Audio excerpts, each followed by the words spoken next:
Buah ni memang payah jumpa dah lah ni, no. Sedap ni buat jeruk ni. Kenal tak buah apa ni? Oh, merahnya lah buah ni. Sedap ni. Kalau makan yang hitam-hitam ni, dia manis, no. Pokok dia jenis berduri-duri sikit, nampak tu? Tu duri-duri dia, nampak?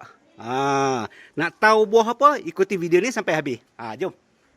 Hai, Assalamualaikum warahmatullahi wabarakatuh. Alhamdulillah.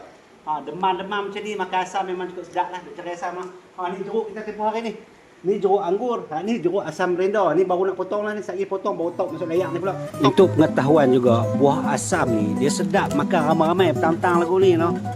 Kalau orang yang hantu asam tu tahulah cerita ni. Tengok ni. No. Yang tu jeruk anggur. Belah ni jeruk anggur. Banyaklah. Alhamdulillah. Mana tengok jeruk anggur sikit, tunjuk. Sedap. Tu. Kita makan semua sikit bagi. Ni asam renda ni memang kita buang biji dia tu, Pak. Belah dua buang biji jadi begini lah. Dia cepat dia sikit serap waktu fermentasi tu. InsyaAllah cepat dia jadi jeruk lah.